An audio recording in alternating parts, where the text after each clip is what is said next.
Hello, and welcome to Mayor Brown's podcast series, Credibly Challenged.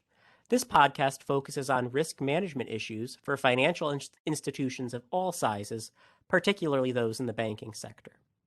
My name is Matt Bisanz, and I am a partner in Mayor Brown's financial services regulatory and enforcement practice. Joining me today is another Matt Swenson. Matt is a model risk manager with Glacier Bancorp.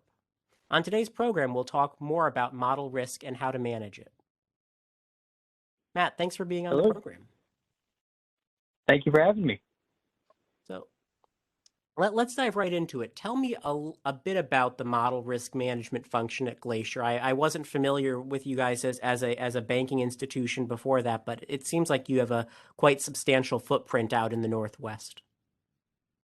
Yeah, we're in 8 states, and we try to focus more in rural areas. For example, we're in Washington, but we're not near Seattle or along the coast. We stay in eastern Washington, where it's more of a rural footprint. And Glacier's typical strategy is to find high-performing banks that are small and whose credit quality matches ours and acquire them. And after the acquisition, we can let them keep their name for as much as they can. So it just becomes like North Cascades Bank division of Glacier Bank. And they keep their management, they keep their board, and they operate fairly independently, as independently as we can, because we like what they did before and want them to keep doing it. Mm. And we have 17 of these divisions out there operating and interacting with them in the risk capacity, because the risk is there at the divisions, does present some unique challenges that may be not seen at other $25 billion institutions. But to focus more on model risk in our institution, mm-hmm. everything is so decentralized that a lot of the model owners work with the divisions themselves, and then I work with the model owner particularly or specifically. This can create, obviously some opportunities and challenges there, but mm-hmm. it may not be reflective of most institutions just because of the way we are set up and how we try to operate. But that said, the bigger models like CECL and Empyrean, they are mm-hmm. all held at the holding company level.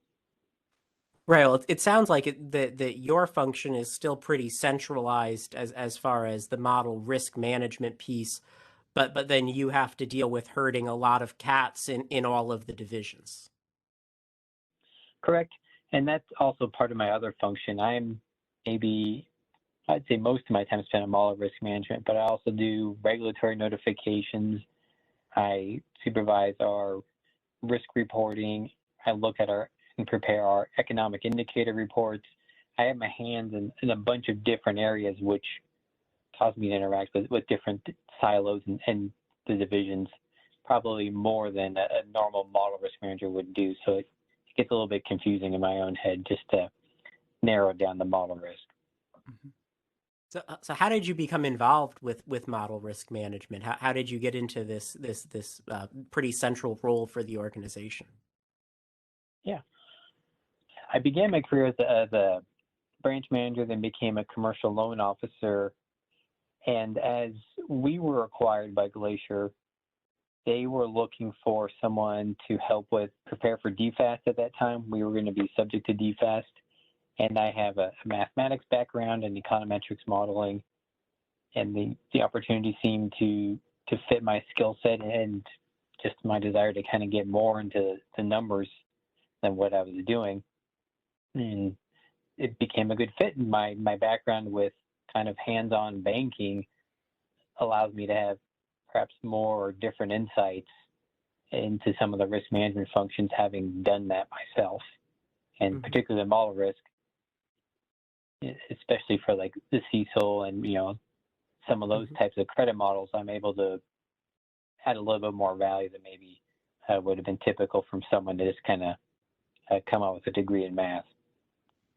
I've heard from a number of other guests and people in the industry about the importance of having some experience or understanding of the business side, because at the end of the day, Glacier and other banks, they're here to make a profit. They're here to do the business of banking. And while those of us in legal or risk management may be really focused, laser focused on our functions, that we have to remember that this is a profit making organization, and our advice or our activities need to move in the same direction. Um, how has how was coming from the business side into a second line role? How was that transition for you? It went pretty well. I felt confident in speaking to things. Also feel confident in being a contrary opinion in the room, just due to having been under some of these guidances. It's one thing to say we need to start doing X from a risk perspective. It's another to actually have to do it every single day, and not understand it as a branch manager, as a loan officer. So being a voice to say, hey, have you considered this? Or if we phrase it or implement in this way, it makes it 90% easier for everybody to do. And we may have more participation because of that. Again, I'm not always right on those things, but it allows me to just put myself in that situation a little bit more because I was there for a number of years. Yeah, it sounds like all of those wonderful tools that come up with great solutions when you're walking through a department store or through a hardware store, and it's a tool where someone has put a lot of time into making it look just right or do a particular function, but they don't realize that on the job site that a simple pole or a simple shovel is actually going to be what someone uses. And so trying to tailor your advice to be the thing that people use every day, that sounds like something that's difficult, but your background from the business side has been served you well. Indeed, and also the relationships I built in my early part of my career, all those folks are still with the bank, so I can give them a call and say, hey, what do you think about X? And we can have a dialogue there as a one-on-one, and I'm not a senior manager, so it's not as threatening, or they don't feel compelled to say, oh yeah, that's a great idea. They're able to challenge it, and then I can pass off their ideas as my own and then take credit. Very cool, very cool. What one challenge I've heard from some people on making those transitions is the relationships that they continue to have in the business line, because the second line functions tend to have a degree of independence, and sometimes they can be seen as taking the punch bowl away from the business if you are imposing those controls or requiring them to create those controls. How has your relationship with the business changed as you moved into the second line, or how do you maintain that credible distance for your decision making? That's a good question. I'm very concerned. I don't want to be, an anchor tied to our speedboat that's going along. And the divisions have their goals. They're there because they love banking. They love working with the customers and helping the community that way. And it's my job to make my requirements or to comply with whatever regulation as much value add as we can possibly make it. And where appropriate, assume some additional risk where, we may be able to mitigate maybe an additional 2 or 3% of risk, but it doubles the work effort. In my opinion, I'd rather go to bat for the business line, with the regulators or senior managers and say, hey, we're just not getting enough value from this exercise. Here's how we're mitigating the risk. This is how we're overseeing it. And then hopefully earn some value for myself by being able to articulate to our examiners why we made the decisions we did and why we've accepted these other risks that maybe other institutions haven't. But for us in our structure, it makes sense, just from a mitigation versus work perspective. That sounds like something that I often come across in law, where there is a CYA instinct, or a cover your backside instinct, we'll put in 5 or 6 pages of assumptions, or we will disclaim all of the things our advice isn't covering, even if it's fairly obvious to the reader that we are answering only the question a client brought to us. And some of that is good, some of that is prudent, but also some of it can be overbearing from a client's perspective. And we often spend a lot of time talking about what is the right level of CYA to protect the firm, but also serve the client. Is there a similar CYA instinct that it sounds like you have to manage pretty tightly to keep the regulators happy, but also the institution running? And myself, there's been a number of instances where I've been asked, what do you think we should do? And I try to break it down to where this is what's best for the institution, in my opinion, from a cost perspective. I can mitigate it through X, Y, and Z, and we account for most of the risk. However, the letter of the law says this. My own personal incentive there is to say, oh no, we need to do all of this. Mm-hmm. This is important. The regulations say it, we're going to get in trouble. That creates a number of tasks that need to be done. Now we need to hire someone. I'm supervising somebody. And now we need to hire more, and I can grow my own little empire. I'm being promoted just because now I'm supervising folks, when in fact we could have just accomplished most of the goal. And if I'm functional in my job, I can articulate why we made those decisions and why it works for us in our circumstance, when we may not be meeting everything that's written down. Mm-hmm. To me, that's a hard, ongoing decision to keep making, because it's hard to measure someone like, oh, you saved us X amount of dollars this year. That's hidden, mm-hmm. through, well, we don't have it. I'm the only person in model risk at $25 billion. That's probably fairly uncommon. Mm-hmm. There's no additional validation, and I'm doing other things too. That's a hidden savings for the bank, where they don't have to hire a couple more staff that are expensive given the educational backgrounds. Mm-hmm. And then the extra time that we're taking from the business lines to do other functions to keep those folks busy. That's a trickle down that's really difficult to measure, but it's also not my incentive. I'm incentivized to grow and to supervise people and to give them more tasks, which may not be helpful for the bank. And that's something that weighs on my mind. Yeah.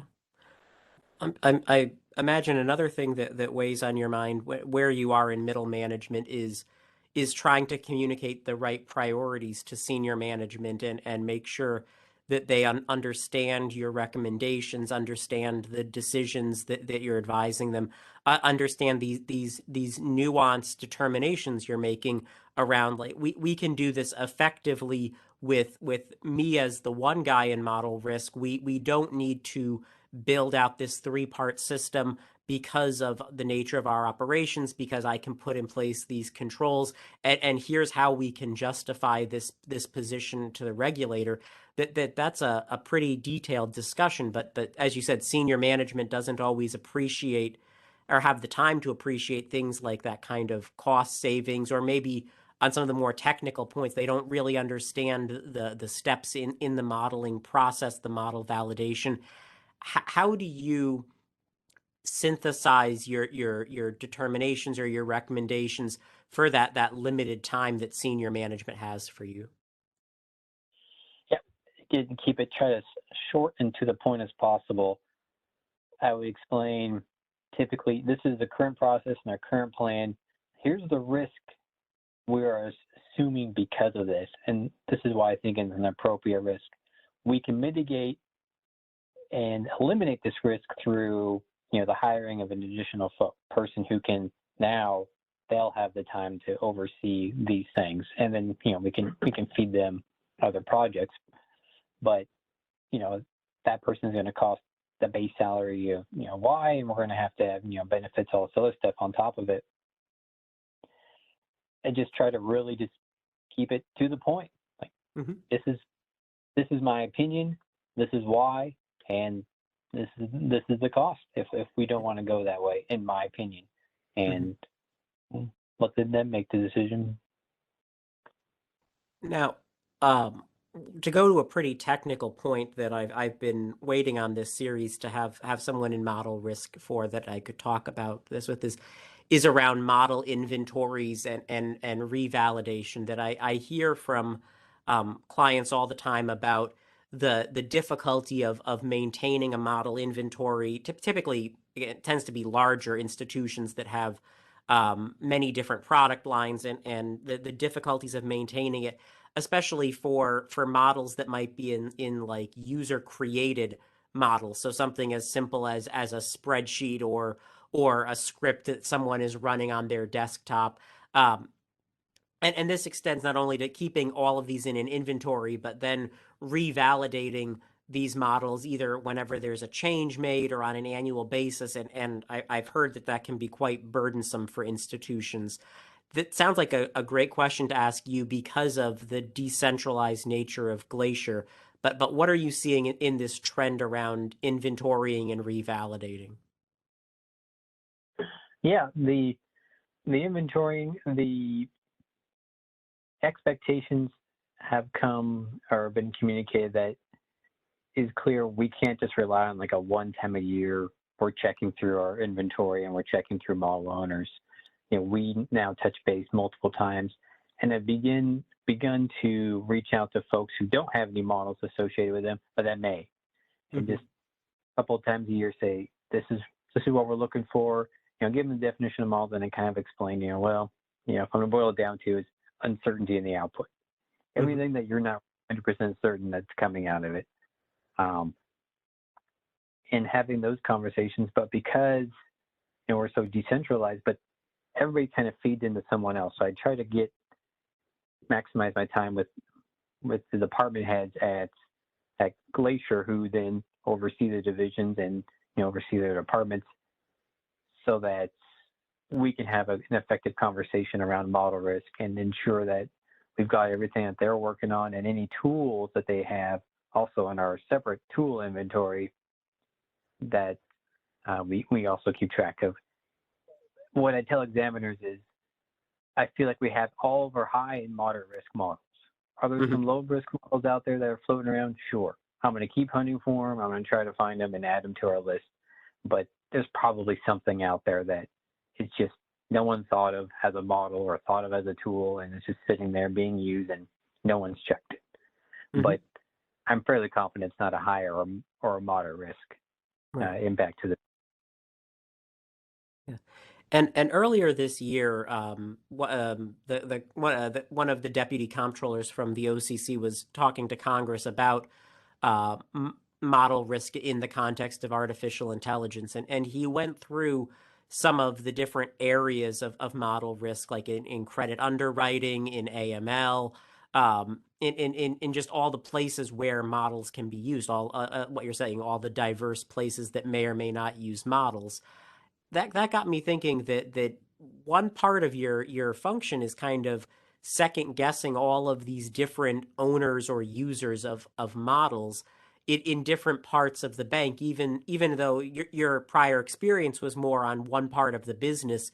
You're now looking at models involving, again, credit underwriting, in models involving portfolio management. The capital definitely has a strong modeling presence.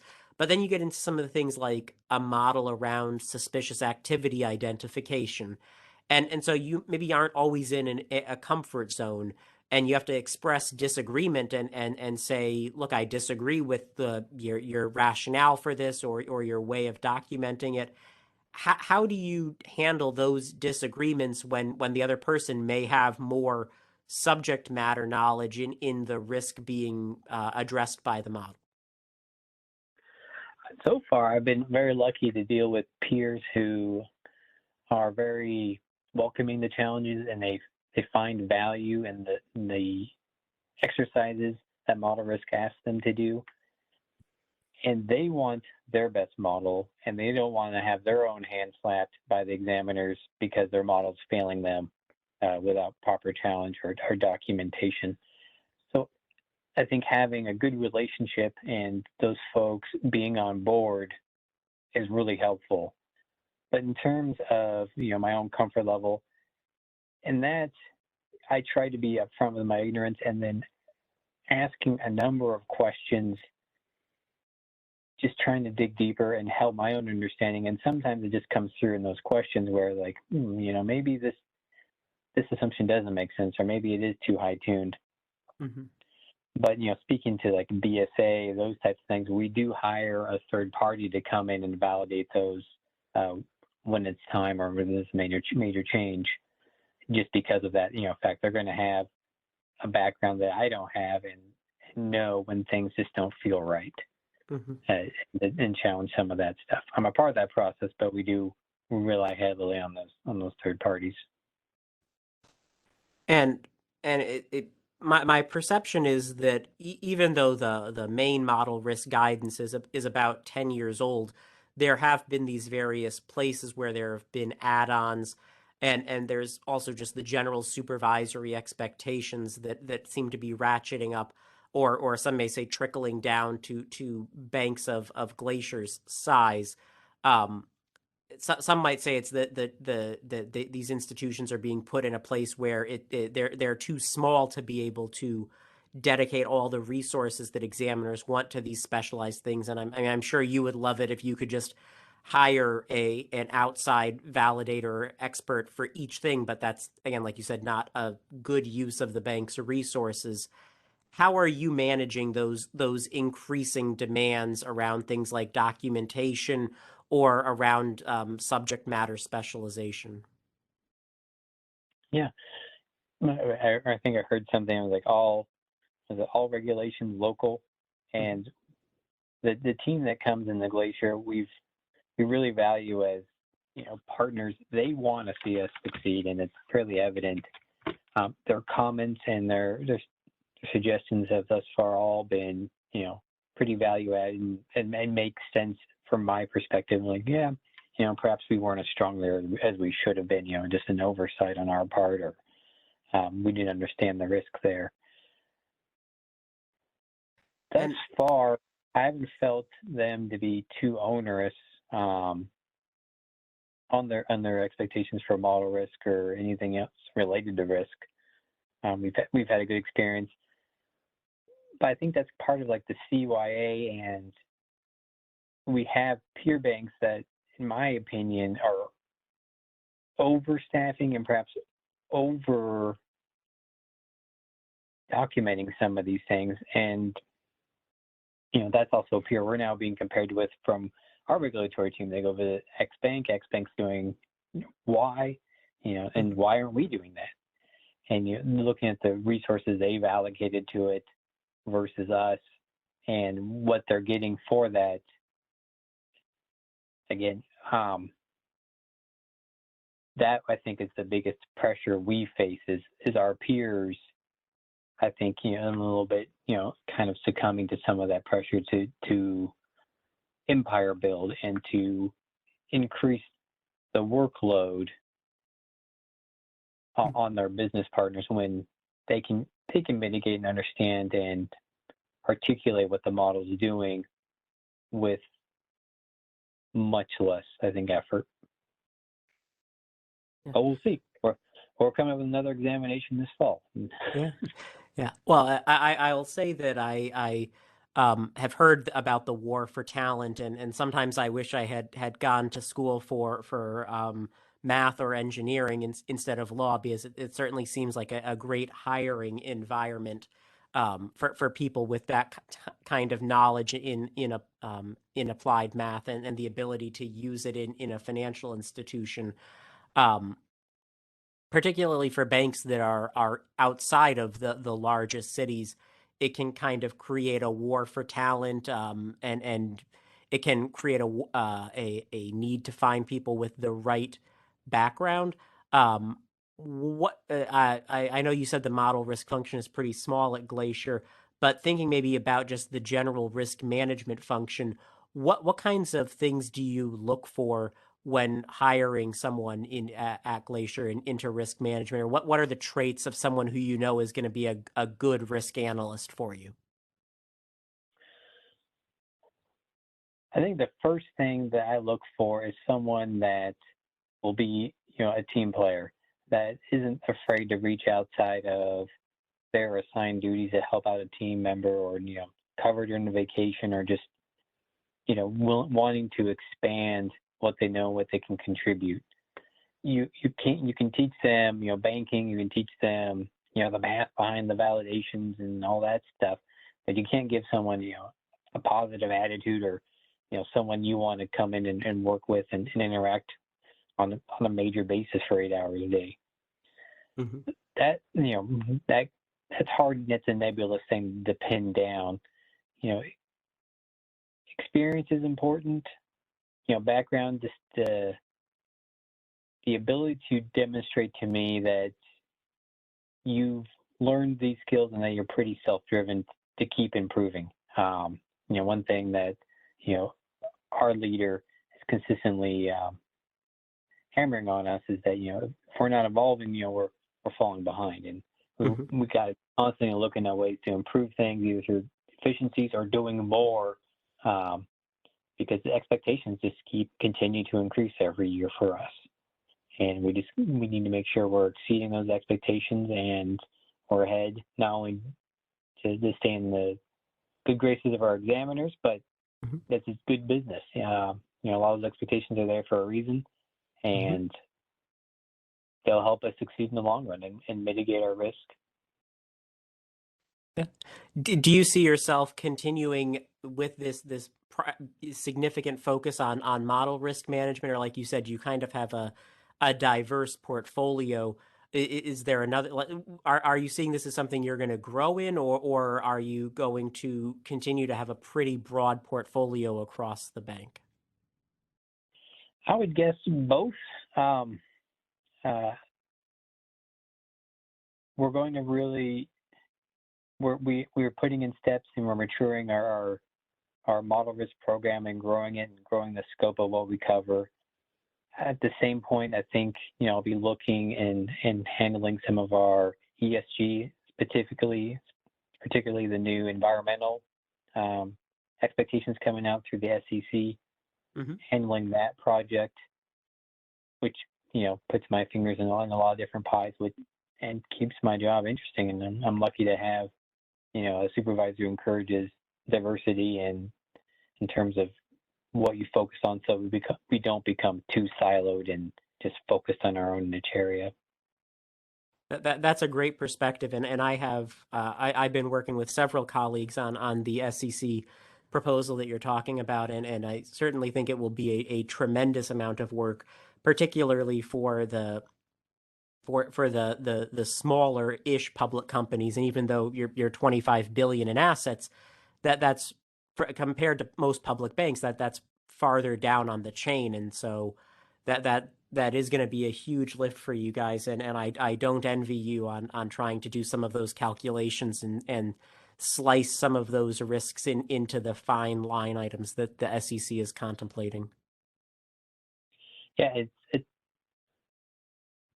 my goal is always work with the business lines to find where our value add is for these types of exercises, and that's something that hasn't come to my mind yet, but I'll find it, and we'll adapt and adopt to the new expectations, and hopefully grow our own knowledge, either our portfolio or just the value we can add to our customers through that, and find some benefit from implementing it.